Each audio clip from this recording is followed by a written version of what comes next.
From Daily Trust News Center, this is the News Hour. On News Hour tonight, presidential candidate of the NNPP unveils manifesto, promises to address insecurity by strengthening the nation's security architecture. 12 months after, killers of Katsina Commissioner yet to be arraigned. Economic and Financial Crimes Commission raids Bureau de Change offices in Abuja, arrests Kogi lawmaker for cyber crimes. And on the foreign scene, Ghana seeks $3 billion credit as inflation hits economy. Hello and welcome to Trust TV News Hour. I am Ibrahim Yusuf. We begin with politics, where the New Nigeria People's Party presidential candidate Rabiu Kwankwaso has promised to address the 20 million out-of-school children in Nigeria and scrap payment of examination fees at secondary school level if elected to lead the country. Kwankwaso, who made the promise while unveiling his blueprint for Nigerians in Abuja, also pledged to provide jobs and address insecurity by strengthening the nation's security architecture. Trust TV's Shafiu Suleiman reports.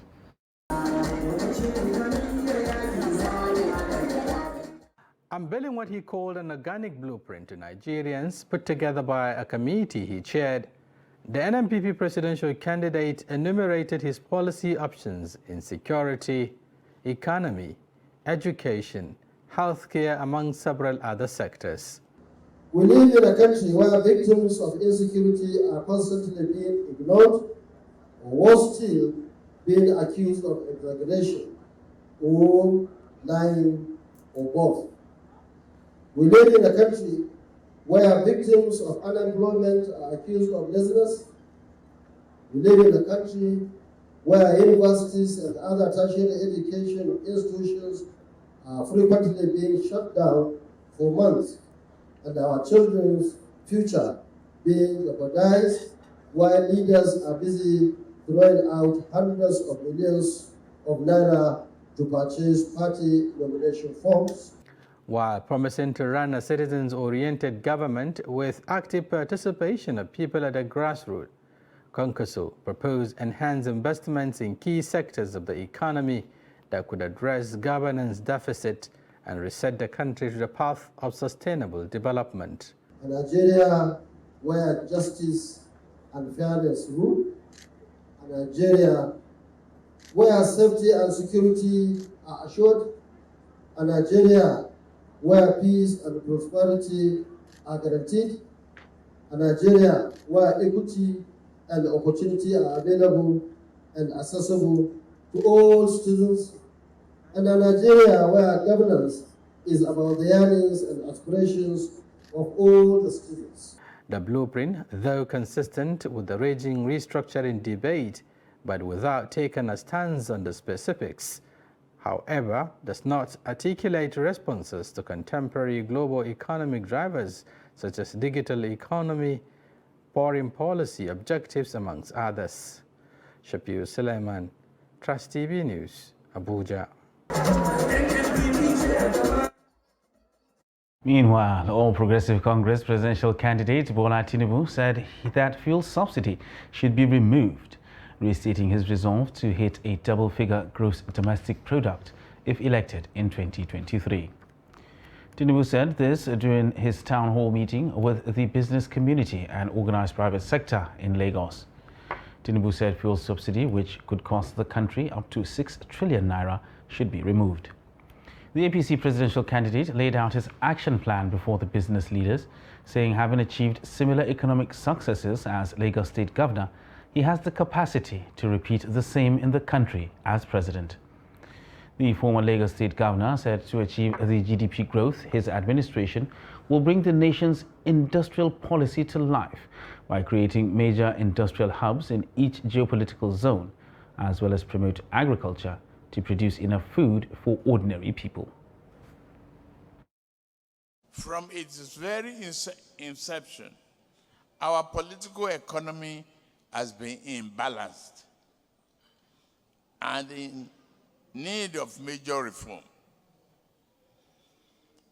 Our political economy is much too dependent on the export of raw materials or unfinished goods and the import of increasingly expensive finished products. Over the course of the time, gains from natural resource exports will prove largely insufficient to meet the rising cost of imports, let alone support even the most basic demand of modern democratic governance. I believe that with the right mix, this issue of madness, this madness of in Boko Haram, of rural banditry, of kidnapping for ransom, definitely within a time span of 6 months to a year, I can assure our esteemed gathering here that my leader will provide that lead, that guide, and this madness will come to an end.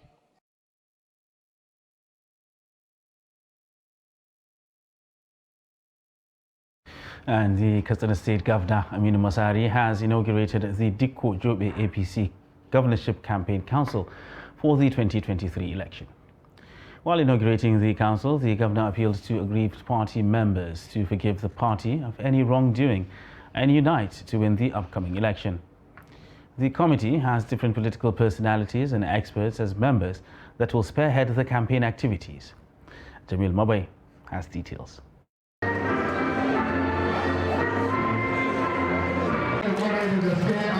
As 2023 political campaigns in Katsina State gather momentum, the All Progressive Congress in the state on Monday inaugurated its campaign council and unveiled its strategic document and action plan for the 2023 political dispensation. The event, held at the banquet hall of the Katsina Local Government Service Commission, had huge crowd in attendance, including 4 APC governorship aspirants who lost out in the primary election. Among them is architect Ahmed Musa Dengiwa, the former managing director of the Federal Mortgage Bank, Nigeria. He is now appointed as the Director General of the Dikko Jobe 2023.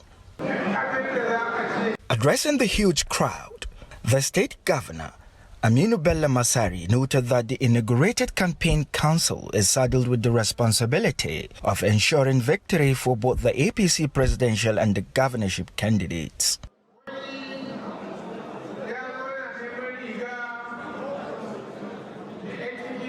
The governor seized the opportunity to appeal to APC members whom they may have been offended for forgiveness, even as he said they have also forgiven those who offended them. The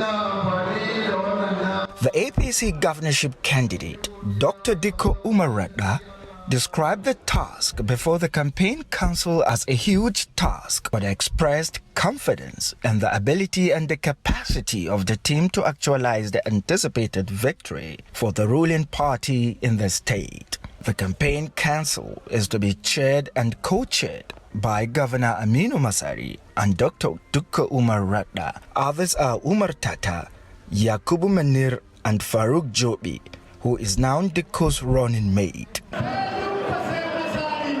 Jamil Mobai, Trust Television, Katsina. And still talking politics, Deputy Chairperson of the Labour Party in Oyo State, Olubukola Olayinka, has announced her exit from the party. The Deputy Chairperson, who defected to the PDP, cited unresolved internal feuds and lack of unity within the party as part of her reasoning for quitting. The erstwhile Labour Party leader assured her teeming supporters that PDP remains the only platform to rescue Nigeria from the current economic crisis. In the spirit of sincerity, love, and progress, I wish to officially announce our exit from Labour Party.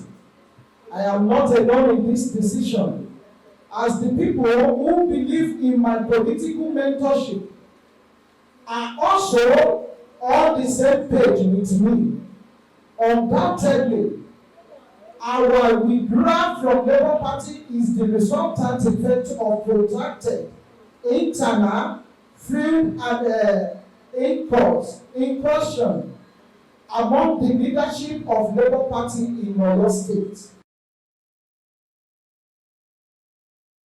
The Kwara State Governor is holding town hall meetings across Kwara South and North as part of feedback mechanism for both the government and the people. The governor said his administration will not relent in developing the state's economy through provision of basic infrastructure. The report. The town hall meetings offers the governor the opportunity to present his scorecard to the people of Kwara North and South. At Okuta town in Birutan local government area of the state, the people appreciate what the government has done for them in the past 3 years. The season is here. People will come, tell lies, promise empty stories. But our people are very smart. Our people, we know where we are coming from. We know where we are today, and we know where we want to go to. Throughout 2020, there was complete lockdown. If not, we have a responsible government. We know how our civil servant, the pensioners, will suffer, and the general public because of COVID pandemic that came throughout that 2020. The monarch of the town was full of appreciation for what he termed momentum achievement and rapid development of the zone by the governor. The governor on his own part promised to do more, while also assuring of the total development of the area if the presidential candidate of the APC, Bola Ahmed Tinubu, becomes president next year. It has never existed in Kwara North, and in particular about the local government. So observing this type of wonders gives me a lot of joy. On behalf of other emirs here, in Barton local government, to express our mind on what you have done, or what you are doing for us. This road was built by the federal government, paid for by the federal government, even though the former administration is claiming they built it. Yes, federal government paid fully for this road. I want to assure you that the incoming government of Asiwaju Bola Ahmed Tinubu will fix this road. Before leaving Okuta, Governor Abdulrazak was honored with the traditional title of Yerimua of Okuta, meaning the most prominent child of Okuta Kingdom. Earlier, the governor and his team had held similar town hall meeting at Offa in Kwara South Senatorial District, where he highlighted what he has done and what he will do if voted again. One thing that is clear in all the places visited by the governor was the resolve and assurance gotten from the people to reflect him to consolidate on his achievements. Meanwhile, the Osun State chapter of the People's Democratic Party has suspended political activities for the week over the tragic passing of Ifeanyi Adeleke, the son of award-winning global music icon David Adeleke, also known as Davido. PDP caretaker chairman in the state, Adekunle Akindele, in a condolence message to the Adeleke family on Tuesday, described the incident as a very sad occurrence. He therefore directed all party organs and committees to suspend activities in commiseration with the family. Ifeanyi, the son of Davido, and his fiancée Chioma Rowland drowned on Monday while the parents were out of the house and left him with his minders. Police Public Relations Officer in the state, Benjamin Hundein, said about 8 domestic staff have been brought in for questioning over the tragic incident. Meanwhile, police authorities in Katsina have denied granting bail to suspected killers of late Commissioner Rabi Nasir. Until his assassination, Rabi Nasir was Commissioner, Ministry of Science and Technology in Katsina State. Abdullahi Ahmadi meets some concerned residents who are worried and asking questions about what they described as the slow pace of investigation into the killing of the former commissioner. Since the unfortunate murder of the former Commissioner Rabi Nasir, little is known about number of arrests of those complicit in his murder. Silence of authorities left residents with unanswered questions of who killed Rabi Nasser and how far police have gone with investigations to ensure justice is served. The society and the people, they have no any other police in the Nigeria police force. And we're all proud of them. It has been reported that they have one of the best, some of the best brains in terms of investigations. So if the police are handling this issue properly, we expect them to bring results by this time around. It has been long. We feel a high-profile killing like that of Commissioner of Science and Technology Rabi Nasser should be investigated with seriousness. People need to know what has happened. However, the police dismissed the rumor that many of the suspects arrested in connection with the killing of Rabi Nasser have been released on bail. The police authorities say only one suspect was granted bail on health grounds by court, assuring that police will ensure justice for late Rabi Nasser and his family. The Katsina State Police Command is doing everything possible in conjunction with the apex body of the investigation, that is the post CID that has taken over the case. As I'm telling you, investigation is ongoing. There are so many things that are going on, but I will not disclose them here on camera. But I assure you, this case has been handled by the more professional hands, and by the special grace of God, the perpetrators of this crime will soon be arrested. These assurances may raise hope and confidence of family and residents of Katsina State that one day the killers may be named, shamed, and sentenced. Abdullahi Ismayamadi, Trust Television News, Katsina. And to Bauchi State now, where the family of Malang Adamu Babanta, a 67-year-old who was killed in Bauchi town, demands justice from the state government. Babanta was killed during an incident involving him and his neighbor, known as the Galadimandas, at Yelwam Makaranta community. Trust TV gathered that the incident occurred while the deceased was trying to scold his neighbor for having an affair with his daughter. Trust TV's Adamu Imam completes the story. This is the agony. Youths in Yelwa community, a suburb of Bauchi State, reportedly blocked the Tafawa Balewa Expressway, protesting against the death of Adamu Babanta, a 67-year-old retired civil servant and a resident in Yelwa Makaranta area, who was allegedly killed by his neighbor.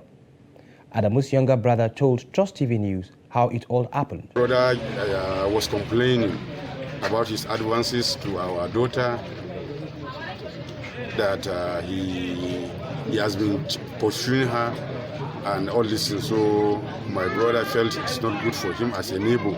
If he has interest in the daughter for marriage, he should come and contact us as the family and seek for our approval. But he feels his intent is not for marriage. It's for him to spoil our daughter. He also reiterated the family's determination to go to any length to get justice for the deceased. There's nothing we want is justice. He has 27 children and 3 wives. That's 30. Who will take care of them? We want the government to intervene. We want justice. We want equity. We want justice to prevail on this matter. Otherwise, we have other means.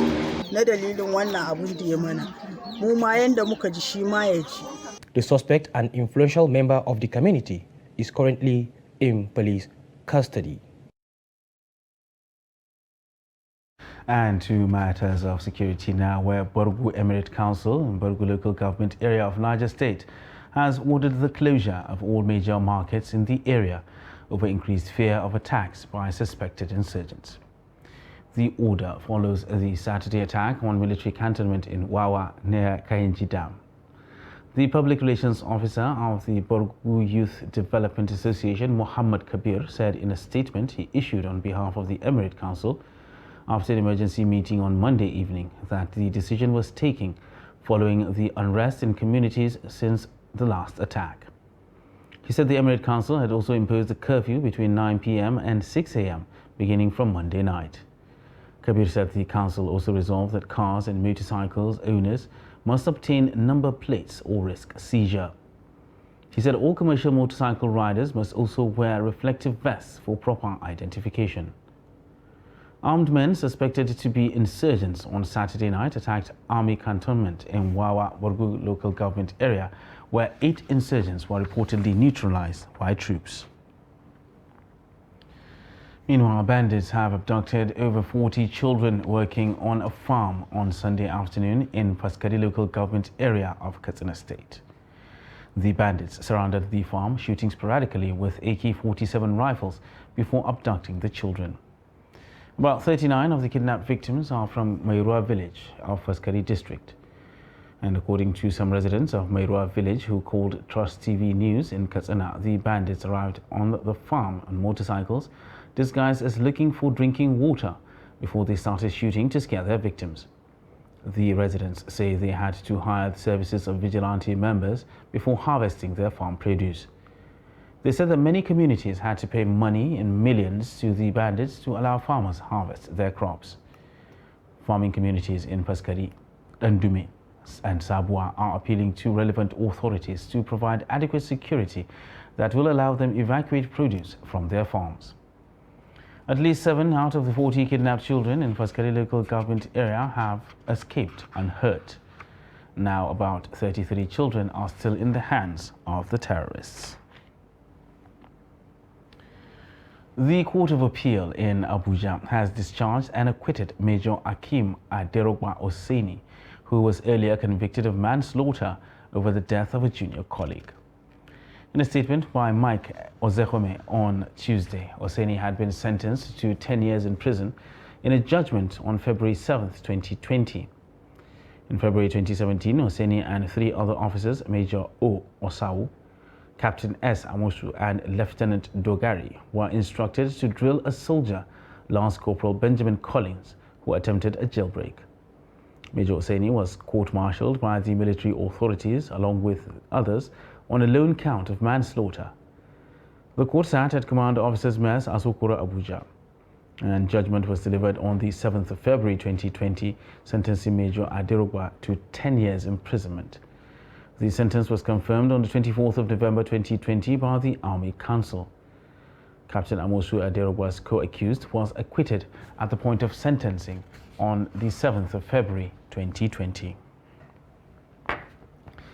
Stay with us on Trust TV News Hour. Still ahead,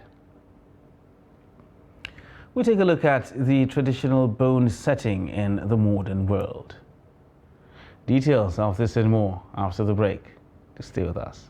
Nigerians, elections are here again. Let us shun violence. Let us play the game according to the rules. Do not be a thug. Say no to violence. Let's rise and defeat violence, crime, and sabotage against the peace of our nation. Nigeria is the only country we have. We must do everything to keep it united. We must avoid any act that promotes hate and disintegration. Say no to separatist movement, terrorism, fake news, hate speech, religious bigotry, and any act that tends to divide us as a nation. Watch out for strange gatherings and suspicious movements. Restrict access to sensitive documents and data, the disclosure of which may damage national security. Educate your staff and family, particularly on measures to safeguard information and report security breaches. Apply relevant legal security guidelines to protect yourself and your neighbors. Due to misinformation and wrong choices, some idle persons resort to vices in their greed to get rich quick. They resort to kidnapping, killings for rituals, and other heinous crimes. Avoid wrong use of the social media. Before you broadcast that false message, think twice. Ask whether it will promote peace or violence. For safety at home, still be security conscious. Educate your household on safety tips. Report all suspicious movements and persons to the security agencies nearest to you.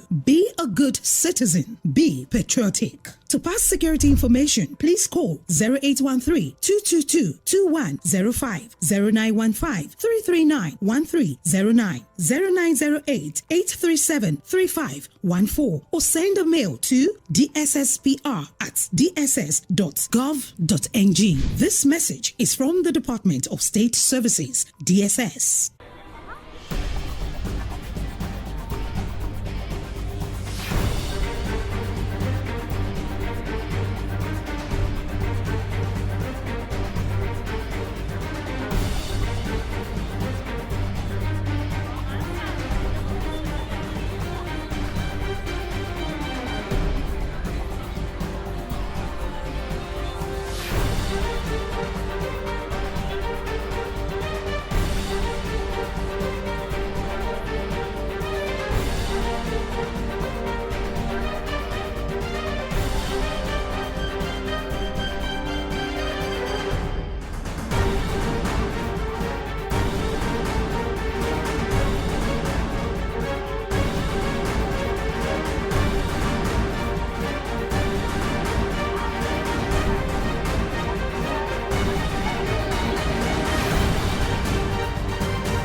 Trust TV, documenting the Nigerian story.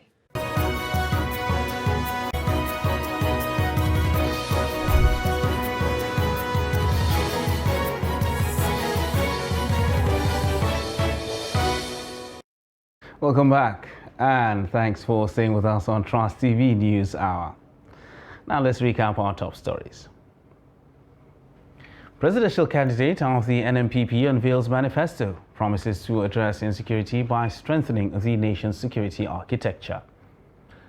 And 11 months after, killers of Katsina Commissioner yet to be arraigned. And moving on to other news now. Operatives of the Economic and Financial Crimes Commission raided the offices of black market currency dealers in Abuja on Tuesday in a bid to halt the rapid fall of the Naira. The Naira plunged rapidly between Monday and Tuesday to more than 840 Naira in Abuja, a week after the Central Bank of Nigeria said it will replace higher notes to fight counterfeiting, inflation and insecurity. President Muhammadu Buhari has backed the move, saying it will help fight corruption, while his finance minister has criticized the policy.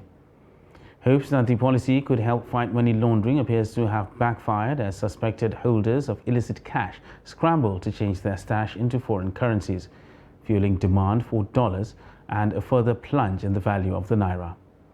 The currency crossed the 800 Naira mark for the first time over the weekend, and the decline has shown no sign of abating.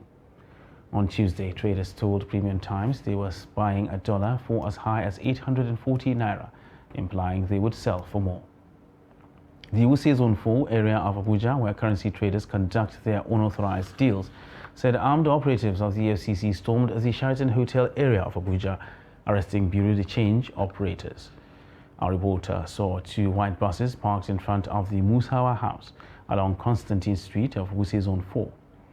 The anti-graft operatives were seen dragging a BDC operator into one of the waiting vehicles, while people surged towards the officials. Meanwhile, the Economic and Financial Crimes Commission, EFCC, has arrested a Kogi State House of Assembly candidate of the New Nigeria People's Party, NNPP, Ismaila Yusuf Atumei, with cash amounts of 326 million Naira and $140,500. Atumei, who is seeking to represent Ankbat's 2 constituency in the State Assembly, was arrested on Sunday. Spokesman of the anti-graft agency, Wilson Ojuaren, said that one Abdul Malik Salau Femi, a former bank employee, was arrested in connection with the fraud, alongside one Joshua Dominic, an alleged serial fraudster, in a sting operation at Macedonia Street, Queen's Estate, Karsana, Gwarimpa, Abuja. According to Ojuaren, Femi supplied the inside information that facilitated the attack on a bank by the syndicate. The FCC added that Dominic, who has severally been arrested for fraud, allegedly helped Atumei perfect the hacking plan through Abdul Malik. Meanwhile, the Commission expresses concern about the rising spate of cyber attacks on banks and the reluctance of the institutions to report such breaches to law enforcement. While warning that such reticence would only embolden the criminals, the FCC appeals to financial institutions to collaborate with it to secure the financial sector from threats of cyber attacks. The Independent Petroleum Marketers Association of Nigeria on Monday threatened to withdraw its service over incessant increment in the price of petrol in the eastern part of the country. The marketers, in a statement, blamed private depots for the hike in price. According to them, they were buying from depots at 185 naira per litre, noting that after adding other expenses, the price would increase to 200 naira per litre. The marketers regretted that even at 200 naira per litre, their business could not thrive, considering the high cost of diesel and exploitation from private tank depot owners and Nupeng. They implored the federal government to revive all NNPC depots within the eastern zone to enable them get petrol at a regulated price. 9 persons were injured when fire gutted a bank building under construction on Adeola Odeku Street in Victoria Island of Lagos State. The Lagos State Emergency Management Agency, LASEMA, said the 9 persons, all male adults, suffered burns and injuries and were taken to an unknown hospital. Investigations gathered at the scene revealed that the fire emanated from the generator house. A car belonging to the Rapid Response Squad was also burnt outside the building. First responders, including officials of LASEMA, Lagos State Fire Service and Rescue, among others, prevented the fire from spreading. The agency also said the dampening down of the incident scene is ongoing. And still in Lagos, hundreds of passengers traveling via the Murtala Mohammed Airport Terminal 2 were left stranded as members of various aviation unions blocked access to the terminal. The unions have threatened a showdown with the management of the private terminal over the sack of 37 staff, of which 34 are union members, who were sent on compulsory 10-day leave of absence. Vice President and Deputy General Secretary of the union said most of those sacked had worked for the company for a decade. The Vice President said the action was to witch hunt its members working with the terminal operators, stressing that its branch chairman, branch secretary, branch treasurer and branch women leader were all affected by the sack. He said the action of the management contravened Section 20 of the Labour Act on engagement and disengagement of staff by any company in the country, maintaining that the union would kick severely against the act of the management. An aviation analyst condemned the union's action in a statement, saying blocking passengers to catch flights operated by airlines and not by terminal operators is the height of lawlessness. He called on the authorities concerned to deal with such unpatriotic behavior. Not for any other reason other than to say to the world that Dr. Wale Babalaki has breached the agreement we signed, both co-signed in the conditions of service of workers in the company. All our national leaders, they have reiterated over and over here that before we can even come to the table to put an end to what is happening right now, first and foremost, we must recall back all the affected union members and the executive that we are sacked. And then the October salary that he actually promised to pay them, which he didn't pay, he didn't fulfill, must also be paid. And afterwards, we can now go to the table to negotiate, to discuss on the other bone of contention. And about 3,500 repentant Boko Haram and ISWAP terrorists have been reintegrated into resettled communities across Borno State. This was revealed at a one-day policy dialogue on mechanisms for the enhancement of livelihood opportunities and security in affected communities in the northeast. Beatrice Kurutsi reports. The policy dialogue is to, among other things, draft a recommendation plan that will be a guide in ensuring that resettlement and reintegration schemes for IDPs and repentant terrorists is built on resilience and sustainability drive.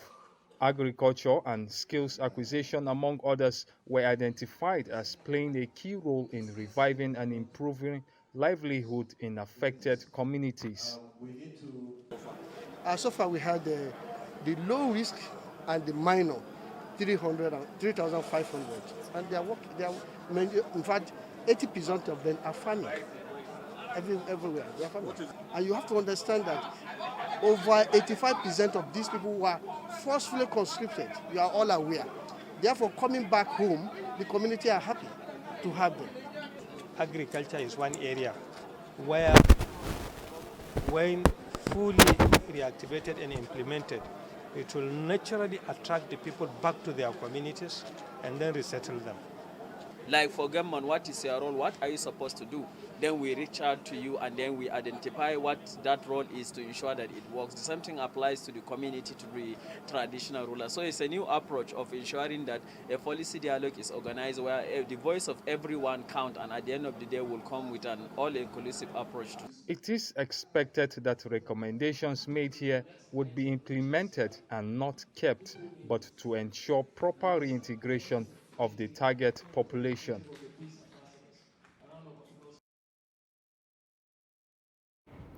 And stakeholders in poultry farming say Nigerians may run short of products if the challenges posed by bird flu and flooding are not addressed. At an event in Abeokuta, the Ogun State capital, the farmers sought ways of keeping themselves afloat in the face of a biting economy that has been worsened by floods. Abbas Ibrahim Dalibi now reports. The poultry industry, according to them, provides employment opportunities for more than 25 million people and serve millions with the product such as chickens and eggs, warning that if challenges threatening the industry are not addressed, the present economic situation will deteriorate further. We want the government to do some certain things to sustain the subsector. For instance, we know there are built-in inflation in the economy that pushes the price of inputs high. So we are calling on the government to please subsidize inputs in the area of soya beans, in the area of maize, and other inputs. State actors suggest ways the farmers could stay afloat to ensure the sector stays alive. If you don't go into poultry if you don't have the technology.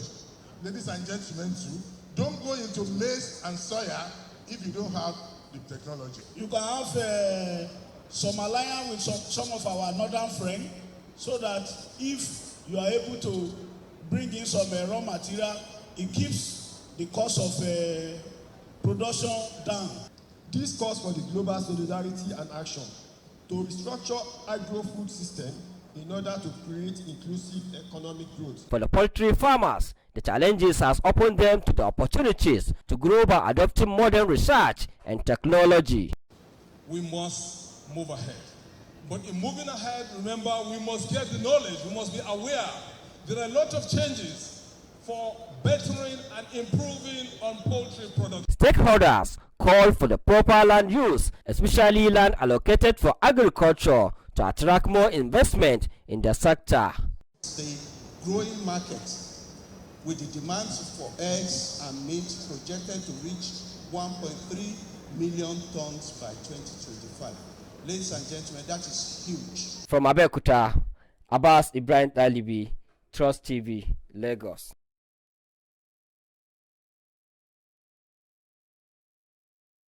Organization in Bauchi has appealed to the state government and other well-meaning Nigerians to support cancer patients as part of the health intervention initiatives to reduce the risk casualties of the disease among people. They made the appeal during a street walk through some major roads in the state capital. Trust TV's Adamu Imam has details. Speaking to newsmen, the foundation reiterated its commitment to educating and making people more aware of dangers of cancer, as well as the benefits of early detection. Just like we said, to create awareness and sensitization, because a lot of people are having issues of breast cancer, and it happens because of lack of awareness. some people are shying to open up to people, to their parents, to their husbands.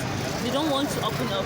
So with this awareness we are creating, we are hoping that people with such kind of problem, if there is any changes within them, I think with this awareness we are going to open. The awareness also aims at equipping people with information on how to identify cancer and get treated.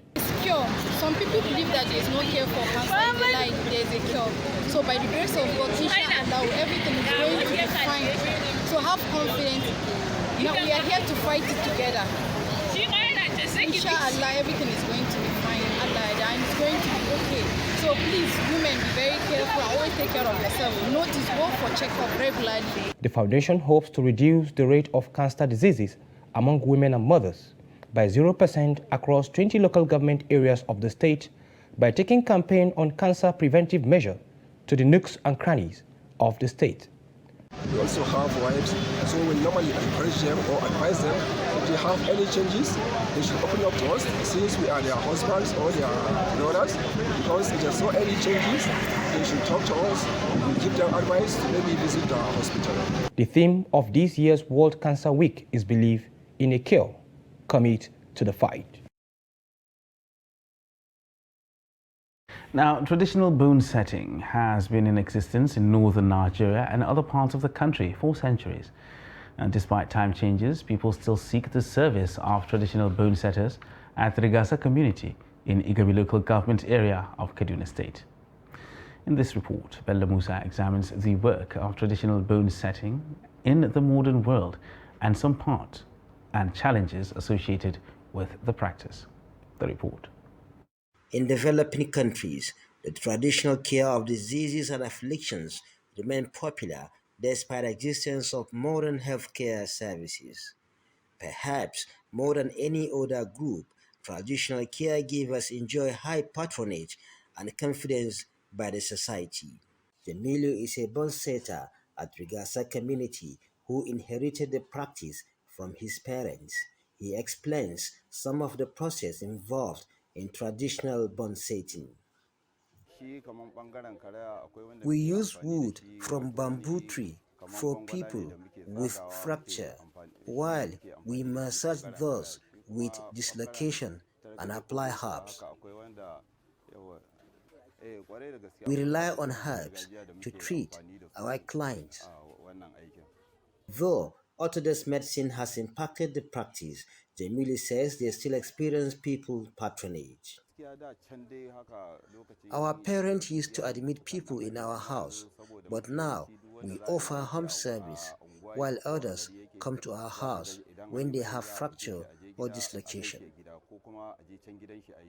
People often patronize bone setters because of cheaper service, accessibility, quick service, cultural belief, among others. Some of the community members also speak on the traditional bone setters in the community.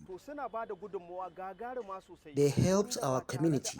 We rely on them in most cases.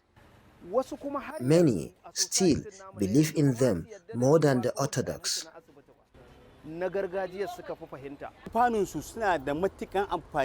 They are important and living in the community, and they offer quick service. Bone setting still exists, with generation of practitioners passing the skills to another generation. Many believe that traditional bone setters, if professionally trained, they could complement Orthodox ways of treatment. Bello Musa, Trust TV News, Kaduna. You're still watching Trust TV News Hour. The news continues shortly after this break. Stay with us.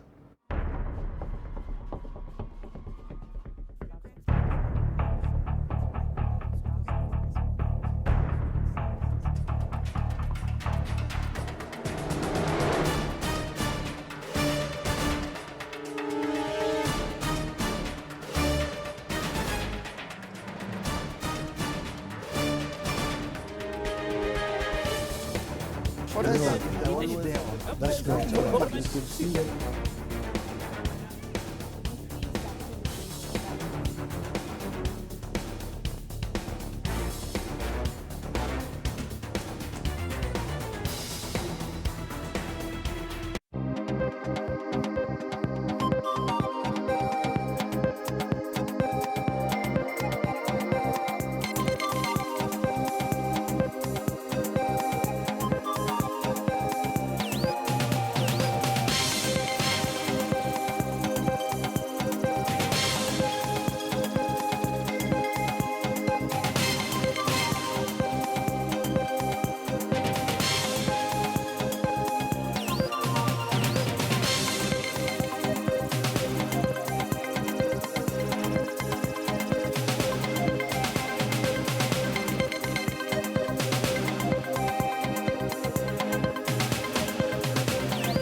Welcome back, and thanks for staying with us on Trust TV News Hour.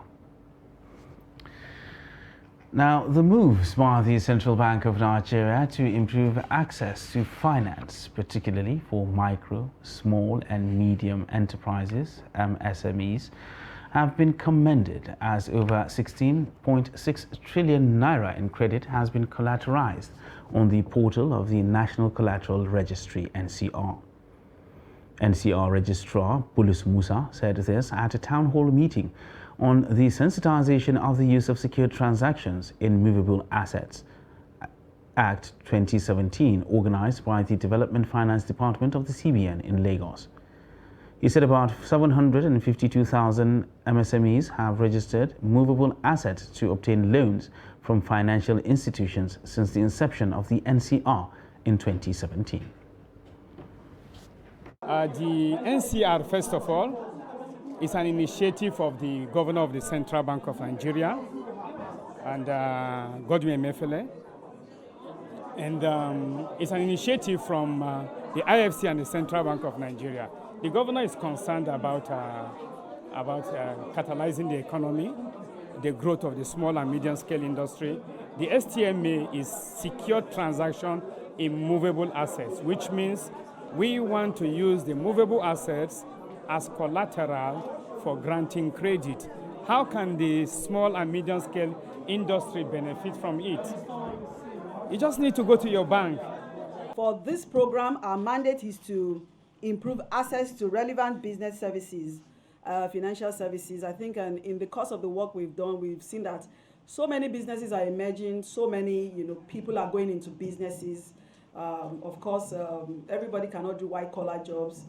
So people are, have ideas, they're being innovative, but something remains part of the challenge, because I will not say the only challenge, but part of the challenge, and that is access to finance. So that is, one of the reasons why we thought that doing this in collaboration with NCR and the Central Bank. And for more business news, let's join Chiamaka Nwafo.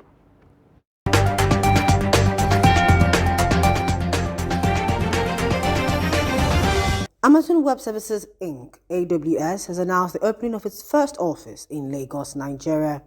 The new Lagos office is part of AWS's support for the growing number of customers and partners in Nigeria.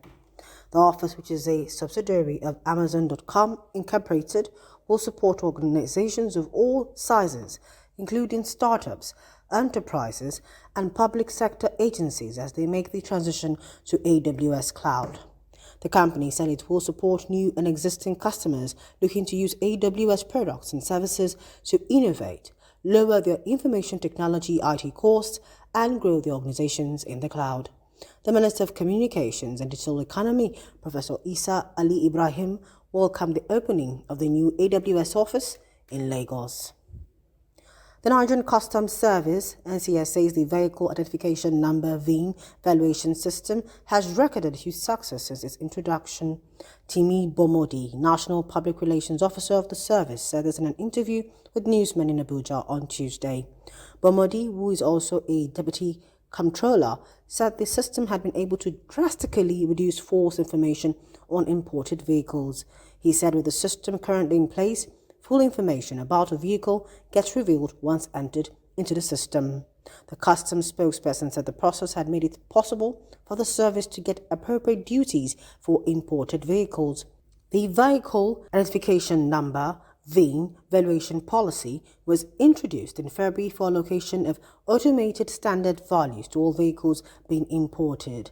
The automated scanning system was introduced to check corrupt practices and ensure trade facilitation, among others.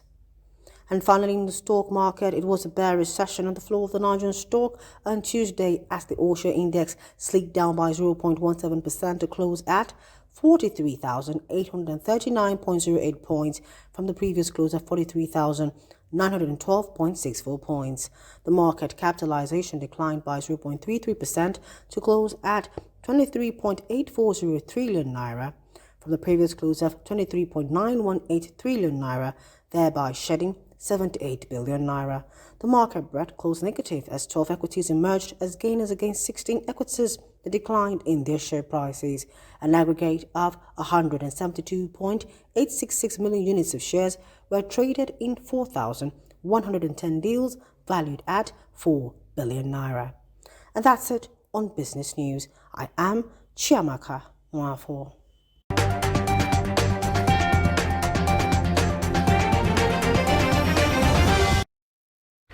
Now for a look at the foreign scene, where Ghanaian President Nana Akufo-Addo has sought to reassure the country that his government can manage the economic crisis as it negotiates a loan agreement with the International Monetary Fund, IMF.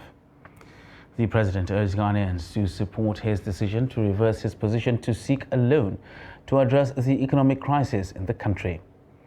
Hit hard by the global pandemic and fallout from Ukraine's war, Ghana is seeking a $3 billion credit as the country faces 35% inflation, a sharp fall in the cedi currency, and high debt service payments.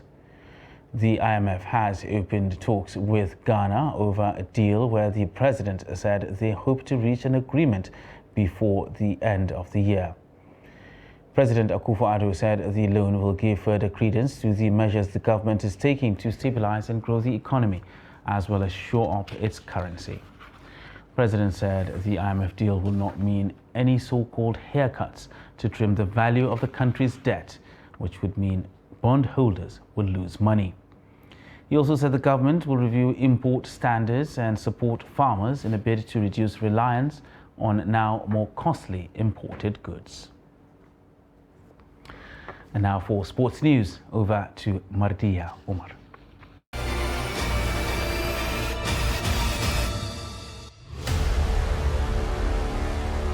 Nigeria's under-17 girls who won their first ever FIFA World Cup bronze medals after a 3-2 penalty shootout win over Germany following a dramatic 3-3 draw in Mumbai are back in Nigeria. The Flamingos are received by the NFF and other prominent persons in the world of sports.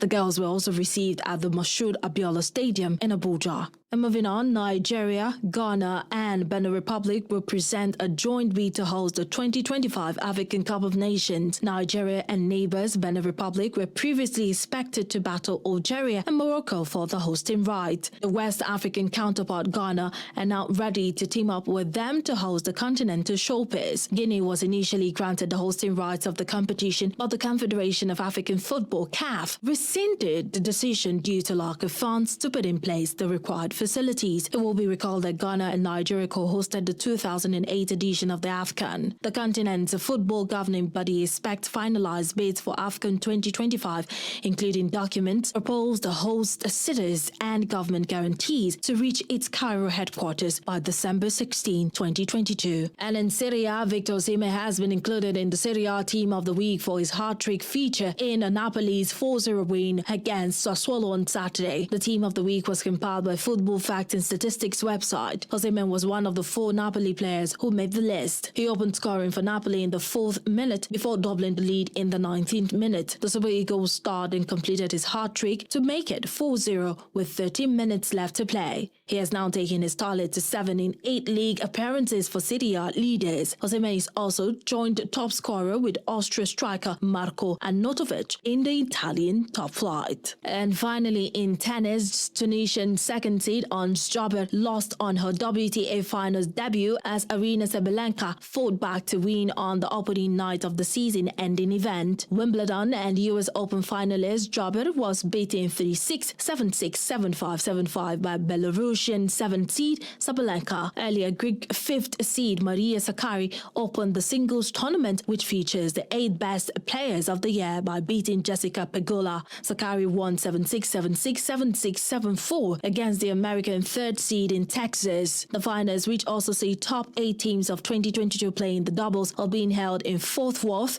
this year, and there was a sparse crowd on the opening day. Poland's world number 1, Iga Swiatek, and American 18-year-old Coco Gauff play in the singles on Tuesday, opening their bid for the trophy against Russian 8th seed Daria Kasatkina and France's Carolina Gracia, respectively. The WTA moved the event from the usual host city in China for the second successive year. And that was Sport News. I am Martia Umar.